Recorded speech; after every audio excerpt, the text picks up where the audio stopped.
Is everything that happens on this earth somehow a part of God's plan and will for our life?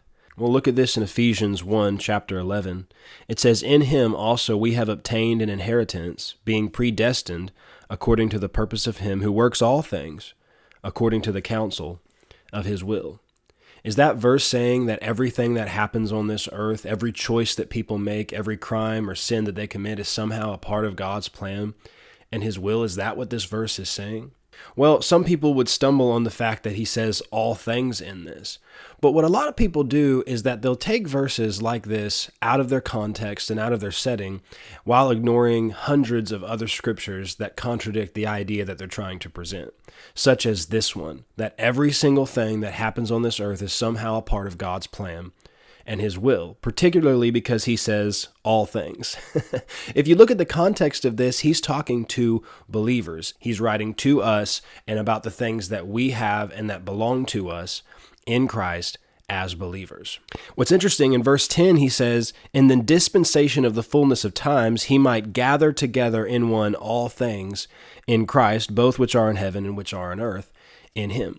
Now, is that verse saying that Jesus is going to gather all peoples to him? Is that some kind of argument for a universalism doctrine? Absolutely not. Jesus told the parable that in the last days he will separate the sheep from the goats, and not everybody is going to be gathered to him. In fact, in one place, Jesus said, "I wanted to gather you to me, but you were not willing." So what is this verse saying? That he works all things according to the counsel of his own will. Well, first of all, God's plan is ultimately going to be accomplished, and his kingdom is going to be established on the earth. We know that because of the book of Revelations. But if you look in the book of Revelations, you also see that there are many people who are resisting the will of God, and as a result, judgment comes on them. You see throughout the scriptures that people resisted God and resisted his will. He says something similar to this in Romans chapter 8, verse 28. He says, "All things work together for the good of those who love God and are called according to his purposes." That's not everybody. That's a very specific group of people. Not everybody loves God. Not everybody's following his path and plan for their life. And ultimately, yes, his will be accomplished on the earth and his kingdom will be established.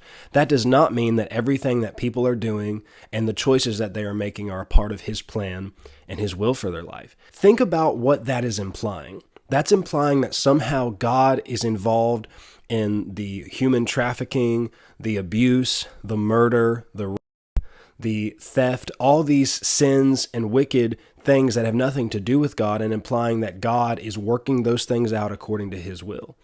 And that has nothing to do with his will. That is